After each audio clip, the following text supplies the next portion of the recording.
नाजरीन, गजा के जनूबी इलाके में इसराइली बमबारी पिछली रात भी जारी रही। इसराइली फौज ने ये बमबारी सलामती कौंसिल में मंजूर की गई हालिया करारदाद के बाद की है। इलाके में कहत के हालात के बावजूद फलस्तीनियों को हलाक करने की अपनी खौफनाक जंगी मशक जारी रखी है। बताया गया कि मंगल और बुध की दरमियानी रात बमबारी रफा की तरफ की गई। इसराइली फौज के जेर मुहासरा गजा में इस वक्त बेघर फलस्तीनियों को भूख और कहत का सामना है। अब तक कहत की वजह से 18 अफराद की हलाकत हो चुकी है।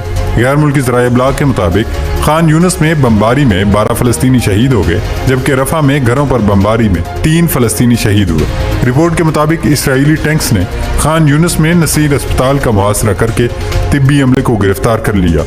इसराइली जारहियत के सबब अस्पताल गैर फाल हो गया। अल-शफा अस्पताल में भी कशीदगी बरकरार है। इसराइली फौज ने अस्पताल में शेलिंग की। नाज़रीन, दूसरी तरफ अमरीकियों की अक्सरियत ने गजा में इसराइल की फौजी कार्रवाइयों को नापसंद किया है। अमरीका में मुकीम पुलिस्टर गैलप की एक नए सर्वे के मुताबिक 55% अमरीकी गजा में इसराइली फौजी कार्रवाई की मुखालफत करते हैं, जबकि सिर्फ 36% ने इसकी मंजूरी दी। गैलप ने नतीजा अखज़ किया कि नवंबर के बाद से ये एक बड़ी तब्दीली है, जब निस्फ अमरीकियों ने गजा में इसराइली कार्रवाइयों की मंजूरी दी थी और उस वक्त 45% ने नामंजूर किया था। दोनों बड़ी सियासी जमातों से ताल्लुक़ रखने वाले अमरीकी पिछले 4 महीनों के दौरान इसराइल की कार्रवाइयों पर ज्यादा तनकीद कर रहे हैं। पोल्स के मुताबिक डेमोक्रेट्स के दरमियान इसराइल के इक़दामात की मंजूरी में 18% कमी आई, जबकि रिपब्लिकन्स की मंजूरी में 7% कमी आई है। इसी तरह गजा में इसराइल की जंग पर एक और अमरीकी सरकारी मुलाजिम ने इस्तीफा दे दिया है।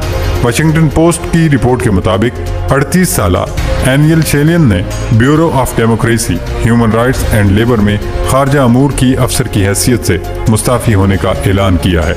शेलियन ने अखबार को बताया कि उसने बार बार खदशात का इजहार किया और ये नतीजा अखज़ किया कि जब तक अमरीका इसराइल को हथियारों का सिलसिला जारी रखेगा तो जंग का खात्मा बेमानी है। इससे कबल अक्टूबर में जोश पाल ने इसराइल के हमले के लिए अमरीकी हिमायत के खिलाफ एहतजाजन स्टेट डिपार्टमेंट से इस्तीफा दे दिया। और नाज़रीन, यूं ही हिजबुल्लाह को मालूम हुआ अब तो अमरीका भी साथ देने से कासर है, तो उन्होंने इसराइल को जवाब देना शुरू कर दिया। हिजबुल्लाह ने इसराइली इलाके करियात शमूना में दर्जनों रॉकेट फायर किए हैं। ये इसराइली कस्बा लबनानी सरहद पर वाक़े है। हिजबुल्लाह की तरफ से बताया गया कि ये रॉकेट इसराइली हमलों के जवाब में दागे गए हैं। लेबनानी सिक्योरिटी ज़राए ने खबर रसां इदारे रॉयटर्स को बताया, इसराइली हमलों के नतीजे में कम से कम 7 लेबनानी हलाक हुए हैं। इसराइली हमलों का मकसद गांव में ग्रुप के हंगामी और इमदादी मरकज़ को निशाना बनाना था।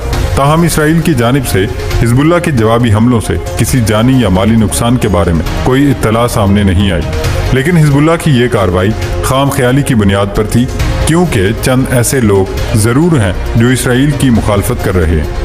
लेकिन अमेरिका की मजमूई पॉलिसी आज भी इसराइल नवाज है।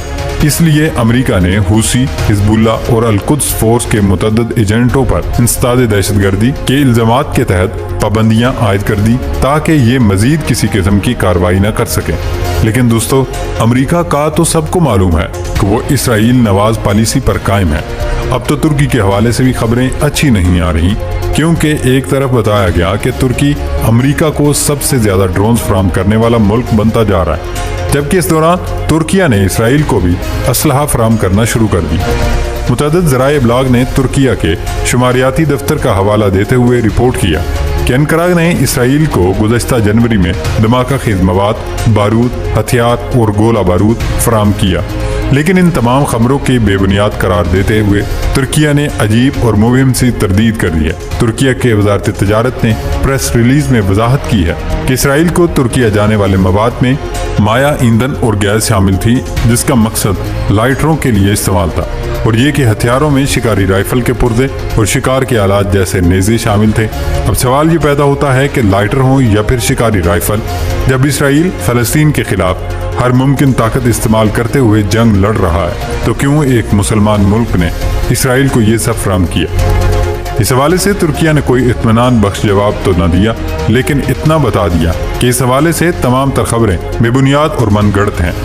लेकिन आपको बताते चलें कि 7 अक्टूबर 2023 को इसराइल की जानिब से गजा की पट्टी पर खूनरेज जंग शुरू करने के बाद इसराइल और तुर्किया के दरमियान सफारती तनाज़ात बढ़ गए हैं। لیکن اس کے باوجود ترک صدر رجب طیب اردگان اس سے قبل متعدد بار اسرائیلی وزیر اعظم نیتن یاہو کو ٹھگ اور قاتل قرار دے چکے ہیں، اور انہوں نے کہا کہ نیتن یاہو نے اپنے سیاسی کیریئر کو طول دینے اور ان کے خلاف شروع ہونے والے مقدمات سے بچنے کے لیے غزہ کی پٹی میں نسل کشی کی ہے۔ اسی طرح ترکیہ نے حماس کو بھی دہشت گرد تنظیم تسلیم کرنے سے صاف انکار کیا، تاہم اسرائیل کے ساتھ ترکیہ کی تجارت آج تک بحال ہے۔ دوستو، کچھ اسی طرح کا طرز عمل فرانس نے بھی اپنایا ہوا ہے۔ غزہ میں مسلمانوں کے خلاف مہم میں اسرائیلی فوج کی طرف سے استعمال ہونے والے گولہ بارود کے اجزاء فرانس نے فراہم کیے تھے۔ تحقیقاتی ویب سائٹس ڈسکلوز اور ماسیکیوٹیو نے لکھا، مارسل میں قائم فریم یورو لنکس نے اسرائیل کو M27 لنکس اور مشین گنوں کے لیے گولہ بارود کی بیلٹ میں رائفل کارتوس کو جوڑنے کے لیے استعمال ہونے والے دھاتی ٹکڑے فروخت کیے تھے۔ تحقیقاتی اداروں کی رپورٹنگ کی تائید ان لنکس کی تصاویر سے ہوئی جو ان کے مطابق حماس کے 7 اکتوبر کے خون ریز حملے کے ہفتوں بعد 23 اکتوبر کو لی گئی تھی۔ اس کے بعد فرانس کے بائیں بازو کے کارکنان نے فرانس سے مطالبہ کیا ہے کہ وہ کینیڈا کی مثال پر عمل کرے اور اسرائیل کو ہتھیاروں کی تمام برآمدات بند کر دے۔ اپوزیشن پارٹی نے ایسی برآمدات کو ایک بڑے پیمانے کا سکینڈل قرار دیتے ہوئے حالیہ پارلیمانی سماعت میں لیکورنو پر جھوٹ بولنے کا الزام لگایا، جو اس کی تردید کرتے آ رہے ہیں۔ ناظرین، آپ سوچ رہے ہوں گے کہ ایک طرف مسلمان ملک مسلمانوں کے خلاف ہتھیار فراہم کر رہا ہے اور پھر غیر مسلم ملک بھی اس میں اپنا حصہ ڈال رہا ہے، جبکہ امریکہ وکٹ کے دونوں طرف کھیل رہا ہے، تو ایسے میں حماس اور دیگر تنظیمیں تو کمزور ہو گئی ہوں گی۔ لیکن آپ کو بتاتے چلیں کہ ایسا نہیں ہے، کیونکہ امریکی دباؤ کے ماحول میں فلسطینی اتھارٹی کے 19 سال سے صدارت پر فائز محمود عباس نے فلسطینی اتھارٹی کو غزہ میں جنگ کے بعد کے منظرنامے کے حوالے سے اصلاحات شروع کر دی ہیں۔ امکان ہے کہ ماہ اپریل میں اس سلسلے میں بڑی پیش رفت ہوگی۔ محمود عباس نے 15 مارچ کو مصطفیٰ محمد کو فلسطینی اتھارٹی کا صدر مقرر کیا ہے، تاہم توقع ہے اس سلسلے کو وہ جلد مکمل کر لیں گے اور باقی عہدوں پر بھی نامزدگیاں کریں گے، کیونکہ امریکہ ان سے اس سلسلے میں بعد از حماس کے خلاف تیزی سے کام لینا چاہتا ہے۔ اس سیٹ اپ کا مطلب ہے کہ فلسطینی اتھارٹی اب وہاں پورا کنٹرول سنبھالنے کے موڈ میں ہے، جبکہ ان کو ذرا برابر بھی فرق نہیں پڑا کہ کون کس کے ساتھ ہے اور کون مسلمانوں کے خلاف جا رہا ہے۔ تو دوستو، اب فلسطینی اتھارٹی کے لیے ماحول سازگار ہو رہا ہے جو فلسطین کو سنبھالنے کی اہلیت رکھتی ہے۔ دراصل حماس اور حزب اللہ سمیت دیگر تمام تنظیمیں جنگی میدان میں سرگرم عمل ہوتی ہیں، جبکہ ان تمام کے مقابلے میں فلسطینی اتھارٹی واحد سہارا ہے جس کے ذریعے فلسطین آج تک قائم ہے۔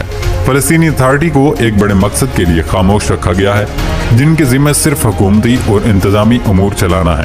اس لیے اب حماس اور دیگر تنظیمیں جنگی محاذوں پر اپنا اثر و رسوخ بڑھا کر تمام انتظامی امور فلسطینی اتھارٹی کے حوالے کرنے کے موڈ میں نظر آ رہی، اور یہ گزشتہ کئی مہینوں میں غزہ سے آنے والی پہلی خوشخبری ہے۔